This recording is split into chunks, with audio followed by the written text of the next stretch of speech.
Seja bem-vindo ao canal do Sem Perfil. Pessoal, no meu penúltimo vídeo que eu lancei ontem, o título é esse, sobre a prisão de Felipe Martins. Nele eu falo que o rapaz está preso sem nenhuma razão, né? As condições para a prisão não se comprovaram, então ele não deveria estar preso. A prisão dele não atende o devido processo legal. É o que eu reclamo. Bom, aí eu vou entrar no vídeo. Tem um rapaz, e aí é que eu falo da importância de furar a bolha, porque esse rapaz é visivelmente alguém de outra orientação ideológica, que não a minha, e ele vem aqui e ele faz um questionamento. Eu acho até honesto o questionamento dele, ele acha que ele está certo. Ele fala aqui, o José Oliveira Júnior. Sem Perfil fez algum vídeo questionando a Operação Lava Jato?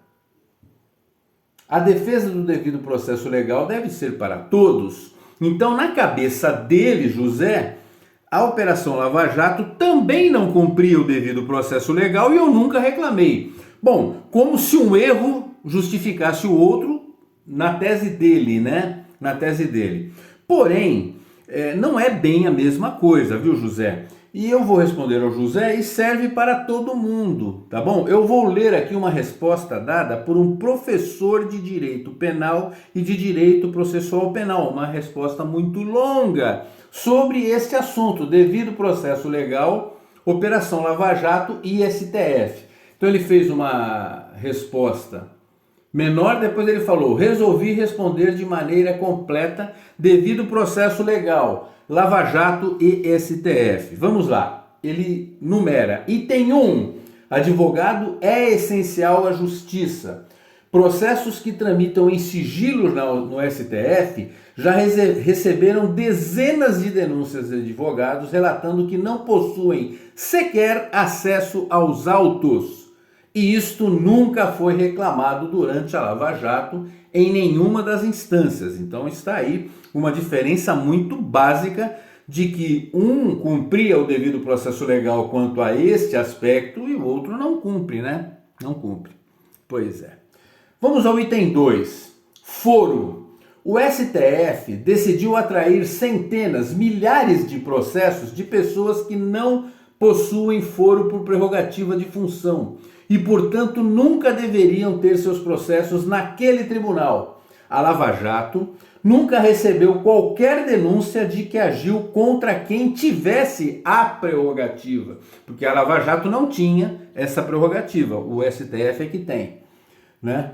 Quando se deparava com tal situação, que era quando nos processos aparecia alguém com foro por prerrogativa de função, o mesmo era remetido a quem de direito. Então, claro aqui que quanto ao foro, a Lava Jato obedecia ao devido processo legal. Ainda é bom lembrar que no inquérito original do fim do mundo, o mesmo foi aberto com total vício de origem, pois o juiz não preside inquéritos e sequer foi sorteado como determina a lei, mas encarregado pelo então presidente do Supremo, revestindo o processo de dupla nulidade. Não é autoridade competente e, se fosse, não foi escolhido da maneira legal, não sendo o juiz natural. Pois é. Já com relação aos processos da Lava Jato, era o foro natural até então, né? Então, quanto ao foro, existe essa crítica feroz, principalmente ao Supremo Tribunal Federal, que decidiu atrair a milhares de processos de pessoas que não têm foro. Lembrando que não existe foro por prerrogativa da vítima. Outro aspecto relativo ao devido processo legal: duplo grau de jurisdição. Sendo a Lava Jato uma operação que ocorria na primeira instância da Justiça, assim que os processos eram remetidos para análise e saneamento no TRF4, segunda instância, o duplo grau jurisdicional que é garantido por lei já se observava. Os processos atuais que ocorrem dentro do STF não permitem a mesma situação, pois uma vez decididos no Tribunal Máximo, não há mais a quem recorrer. Então, outra diferença grande aí, né? Duplo grau de jurisdição. Vamos ao item 4. Transparência. Os processos da Lava Jato eram todos públicos, com audiências transmitidas e raros casos de sigilo se observaram, quando a lei assim determinado. Lembra do caso Bessias lá, que é aquela conversa gravada. Uma conversa gravada, ela fica sob sigilo até que o juiz a analise. Aí ele decidiu cancelar o sigilo, né? Então, no STF, muitos processos ocorrem em total sigilo, mesmo quando a lei não prevê a situação, né? Realmente, isso é demais. É sigilo até demais, ele até completa. Brincam até no meio jurídico que processos são tão secretos, são tão sigilosos que são secretos, o que não existe no ordenamento jurídico, tá bom? Então vamos ao item 5, territorialidade. O princípio que iniciou a anulação dos processos, definindo que Brasília seria o foro competente para a ação, já tinha sido analisado por várias vezes pelo TRF4, pelo STJ e pelo próprio STF, determinando que sim, a vara competente para analisar os processos seria a Vara Federal de Curitiba. Fazer o quê, né? Por alguma razão estranha, nós sabemos bem qual é, decidiu-se acatar tal pedido da defesa que já havia sido inúmeras vezes rejeitado. Bom, então, sobre a territorialidade, a Lava Jato seguiu o devido processo legal até o momento em que, de repente, não é mais lá, não. Então, foi uma decisão esquisita, realmente, né? Sobre a suspeição do magistrado, né? Que é uma coisa que levantam muito, né? Ele era suspeito, vamos lá. A pá de cal nos processos da Lava Jato ocorreu quando o STF julgou o juiz da primeira instância como suspeito. A razão para a suspeição foi feita pela análise de provas ilegais obtidas por meio de ação criminosa de hacker. Lembrar que provas ilegais obtidas por meio ilícito não podem ser consideradas em processos pela teoria dos frutos da árvore envenenada, incorporada ao nosso ordenamento jurídico, artigo 157 do CPP, artigo 5º da Constituição Federal, número 56. Não poderiam ser consideradas aquelas provas porque eram ilícitas. As conversas da Vaza Jato, provas ilícitas, foram a base para a declaração da suspeição do magistrado, o que é um absurdo, porque as provas eram ilícitas, né? Fazer o quê?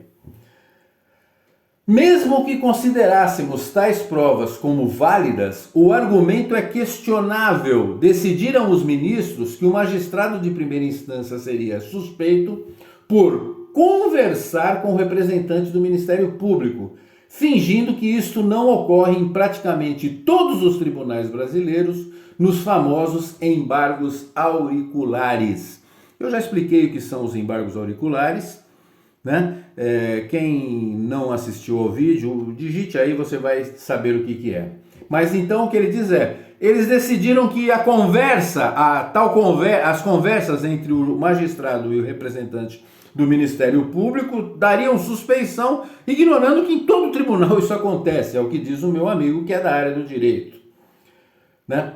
Carece observar que os mesmos ministros que decidiram pela suspeição do magistrado por meramente conversar com o Ministério Público não demonstram qualquer preocupação com inquéritos presididos pelo ministro Moraes, onde ele não só conversa com as demais partes, acusador, investigador, relator e juiz, como na prática atua, ele mesmo como investigador, acusador, relator e juiz, quando não ocupa também a posição da vítima do processo em total violação ao princípio acusatório. Realmente é engraçado, né?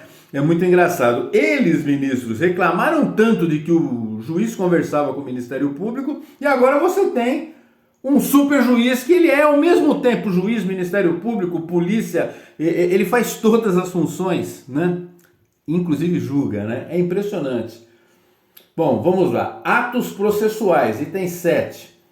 No âmbito da Lava Jato, um ou outro ato processual pode até ser questionado, como, por exemplo, a abertura do sigilo da conversa entre a ex-presidente Dilma e o atual presidente da República. Pode-se defender que o sigilo não deveria ter sido aberto, mas existe aí campo dentro do direito para defender ambas as posições. O STF criticou de maneira muito veemente as prisões cautelares no âmbito da Lava Jato, que foram tidas como método para obter delações de maneira forçada. Ministros do STF chegaram a caracterizar tais procedimentos como o pau de arara do século XXI. Os mesmos ministros que deram essa declaração não se incomodam com as mesmas prisões cautelares das quais o ministro Moraes lança a mão para obter o mesmo resultado. Prisões mais demoradas, inclusive, que as da Lava Jato, né? Os mesmos ministros não se incomodam com as mesmas prisões cautelares que o ministro Moraes lança a mão para obter os mesmos resultados. Anularam delações obtidas na Lava Jato, declarando que foram obtidas por meio de tortura, que agora a mesma situação com períodos até maiores não gera qualquer manifestação contrária. Então ele fala aqui dos atos processuais, o mais criticado da Lava Jato, que é a anulação daquele sigilo, né, da gravação, que ele falou, dá para questionar se deveria ou não, mas é um ato isolado que dá para defender também que deveria. E o mais criticado de todos, que é a tal das prisões cautelares ou o uso das prisões cautelares, criticaram na Lava Jato, dizendo que isso não era o devido processo legal, mas agora estão fazendo muito pior, né? Bom, ele conclui, daria para fazer mais muitas laudas sobre esse assunto, mas creio que esse texto já é o suficiente para demonstrar as profundas diferenças. E aí ele completa, dizendo que a Operação Lava Jato foi uma operação conjunta de Ministério Público, Polícia Federal e Justiça que se uniram para investigar e punir crimes de corrupção e que funcionou dentro da lei, obedecendo o devido processo legal e tendo fiscalização pelo Tribunal Regional, que validou os atos. Os atos foram validados por desembargadores do TRF4 e ministros do STJ. Você pode questionar como correto ou incorreto algum ato aqui ou acolá de maneira geral, mas a operação foi bem administrada e não se pode dizer o mesmo das ações recentes do STF, infelizmente. Isso daqui é uma resposta muito boa. Eu sugiro que quem quiser ler, ou quem quiser até ter, né, copiar, vá lá no vídeo sobre a prisão de Felipe Martins, que é o meu penúltimo vídeo, lançado ontem, e tem essa resposta muito completa aqui que eu não poderia deixar de utilizar, porque é uma verdadeira aula de direito, né? Eu poderia até complementar algumas coisas, mas eu vou deixar por aqui porque creio que já é o suficiente. Então, meu querido, deixa eu ver o nome dele aqui, José Oliveira Júnior, espero que a resposta tenha sido a contento. E você que é uma pessoa normal, aprenda todas as diferenças, né? São profundas as diferenças, tá bom? Então é isso daí. Aguardem os próximos conteúdos do canal Sem Perfil. Muito obrigado, Edu, pela aula que você deu aqui. Até a próxima aí, pessoal.